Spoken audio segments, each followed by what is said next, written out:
नमस्कार।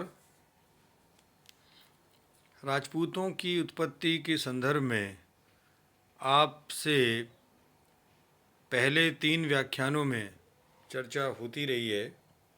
आज के इस व्याख्यान में जो राजपूतों की उत्पत्ति संबंधित शेष 2 मत और हैं, जिनमें एक पहला विदेशियों की संतति बहुत से इतिहासकारों ने माना और कुछ इतिहासकारों ने गुर्जर वंशी भी इनके होने का मत दिया। तो इस व्याख्यान में हम इन्हीं दोनों मतों की चर्चा करेंगे और साथ ही साथ एक समीक्षात्मक विचार भी करेंगे कि सभी मतों में से क्या ग्रहण करने योग्य है। अनेक विदेशी जातियों ने भारतीय धर्म व संस्कृति को अपनाकर भारत को अपना स्थायी निवास स्थान बना लिया था। इसी आधार पर कुछ भारतीय और विदेशी इतिहासकार राजपूतों को विदेशियों की उपज मानते हैं। राजपूताना के प्रसिद्ध इतिहासकार कर्नल जेम्स टॉड राजपूतों को शक अथवा सीथियन बताते हैं। इसको प्रमाणित करने के लिए वे तर्क देते हैं कि राजपूतों के कुछ रीति रिवाज शक, सीथियन एवं हूणों से साम्यता रखते हैं, जिनमें सूर्य पूजा, अश्व पूजा, अश्वमेध यज्ञ, मद्यपान, सती प्रथा, शस्त्र पूजा आदि शकों की प्राचीन कहानियों का पुराणों की कहानियों से मिलना, समाज में स्त्रियों का स्थान, भाटों की प्रथा आदि प्रमुख हैं। टॉड कहते हैं कि राजपूत अपने इष्ट को रक्त व सुरा अर्पित करते थे तथा रक्त बहाने में विश्वास करते थे, अतः वे शांत प्रिय आर्य हिंदुओं की संतान तो कभी नहीं हो सकते। टॉड आगे तर्क देते हैं कि विश्व की सभी प्रमुख सभ्यताओं व धर्मों का विकास मध्य एशिया में हुआ था, चाहे वह यूनान की सभ्यता हो, बेबीलोनिया की या भारत की। इसके अतिरिक्त प्रथम पुरुष को भी किसी ने बेकस कहा, तो किसी ने सुमेरु, तो किसी ने मनु।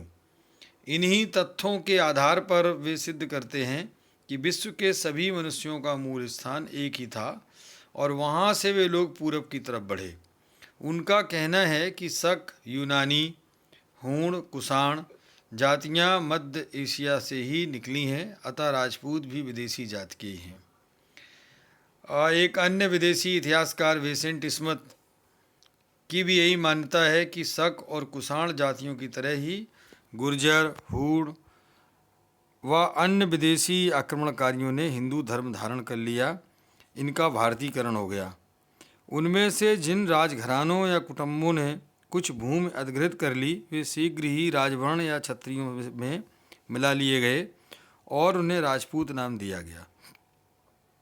इसी प्रकार दक्षिण भारत की अनेक अनार्य जातियाँ खर्व, गौड़, भर आदि का भी भारतीकरण हो गया, जो 5वीं या 6ठी शताब्दी में भारत आई थी।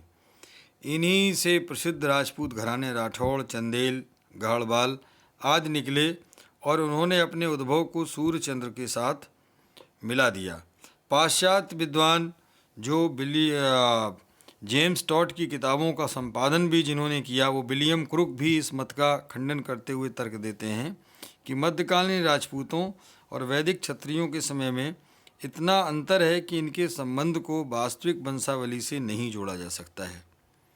अतः उनकी ये मान्यता है कि जो शक, कुषाण, हूण तथा सीथियन देश रक्षक के रूप में हिंदू समाज में स्थान प्राप्त कर चुके थे, उन्हें ही रामायण व महाभारत कालीन क्षत्रियों के साथ जोड़कर सूर्य व चंद्र के वंशज मान लिया गया।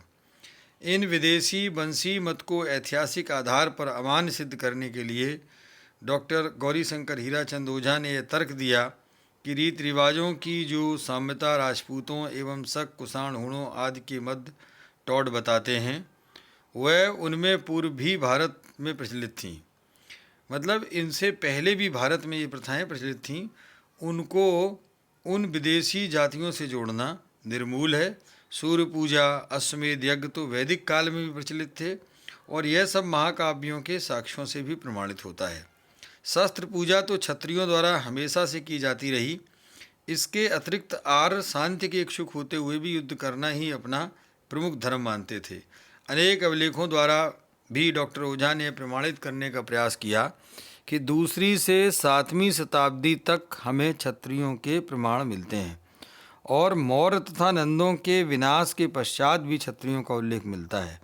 उत्तम भाद्र क्षत्रियों का उल्लेख हमें दूसरी शताब्दी के नासिक के पास मांडव गुफा के लेख में मिलता है। इसी प्रकार कुसुम्ब जाति के क्षत्रियों का वर्णन कटक के पास दूसरी शताब्दी के उदयगिरि लेख में मिलता है। लगभग तीसरी शताब्दी के आसपास नागार्जुनी कुंड तथा जाज्ञापेट के लेखों में इक्ष्वाकु वंशी राजाओं के नामों का वर्णन किया गया है। इसी क्रम में गिरनार पर्वत के लेख में योद्धाओं को स्पष्ट रूप से क्षत्रिय बताया गया है। डॉक्टर ओझा के प्रमाण कर्नल टाट के मत को निर्मूल साबित कर ही देते हैं। ओझा जी द्वारा नंदवंश के पहले और बाद में क्षत्रियों के होने को प्रमाणित करना सराहनीय है। इतना होते हुए भी ओझा अपने तर्कों में यह प्रमाणित नहीं कर पाए कि 6वीं तथा 7वीं शताब्दी में एक जात के रूप में भारतीय राजनीतिक जीवन में प्रवेश करने वाले राजपूत, जिन्होंने कि ये निश्चित रूप से हिंदू संस्कृति अपना ली थी, उनका संबंध केवल प्राचीन आर्यों से ही था अथवा विदेशियों से भी। यह ध्यान देने योग्य तथ्य रह जाता है कि दूसरी से 6वीं शताब्दी तक भारत आने वाले विदेशी आखिरकार गए कहाँ। इस संबंध में हम केवल इतना ही कह सकते हैं कि जब ये विदेशी भारत आए तो यहाँ की प्राचीन सामाजिक व्यवस्था में परिवर्तन अवश्य हुआ। तो इस प्रकार विदेशियों की संतति के रूप में इन्हें स्वीकार करना बहुत उचित प्रतीत नहीं हो रहा है। एक अन्य मत गुर्जर वंशीय इन्हें प्रमाणित करने का प्रयास करता है। डॉक्टर भंडारकर विदेशी वंशी मत का समर्थन करते हुए कहते हैं कि राजपूत गुर्जरों की संतान है। वे तर्क देते हैं कि भारत के उत्तर पश्चिम में फैली गुर्जर जाति की श्वेत हूणों से निकट संबंध था और ये दोनों जातियां ही विदेशी थीं। इसके अतिरिक्त गुर्जर खिजर जाति के थे और खिजरों का भारत आगमन भी हूणों के साथ ही हुआ था। अतः राजपूत इन्हीं विदेशी गुर्जरों की उपज हैं। वे कहते हैं कि पुराणों में भी गुर्जर और हूणों का वर्णन विदेशियों के संदर्भ में ही मिलता है। हूण जाति भारतीयों के साथ वैवाहिक संबंध स्थापित करने के कारण ही क्षत्रिय कहलाई। भंडारकर अपने मत की पुष्टि में राजौर भी प्रस्तुत करते हुए कहते हैं कि प्रतिहार, चालुक्य, परमार और चौहान गुर्जर ही थे, क्योंकि यह अभिलेख आधुनिक जयपुर के दक्षिण पूर्व में शासन करने वाले प्रतिहारों को गुर्जर ही बताता है। अरब यात्रियों एवं राष्ट्रकूटों ने भी कन्नौज के प्रतिहारों को गुर्जर ही बताया है। चौहानों का उद्भव विदेशियों से होने के संदर्भ में वे मानते हैं कि सिसेरियन मुद्राओं पर जो वासुदेव बहमन अंकित है, सही रूप में उसे वासुदेव चेहमन कहना उचित है। वेसेंट स्मिथ लिखते हैं कि राजपूत 8वीं या 9वीं शताब्दी में अचानक प्रकट हुए थे। इसी आधार पर वे राजपूतों की उत्पत्ति हूणों से बताते हैं। वे कहते हैं कि जिस प्रकार गुर्जरों ने गुजरात पर विजय प्राप्त कर उसका नाम अपने नाम पर रख दिया, उसी प्रकार हूणों ने राजस्थान को अपना निवास स्थान बना लिया और राजपूत नाम धारण कर लिया। हूण जाति विशेषकर राजस्थान और पंजाब में स्थायी रूप से रहने लगी, जो गुर्जर कहलाई। विलियम क्रुक कहते हैं कि राजपूतों के अनेक घरानों की उत्पत्ति शक एवं कुषाण आक्रमणों के समय हुई थी।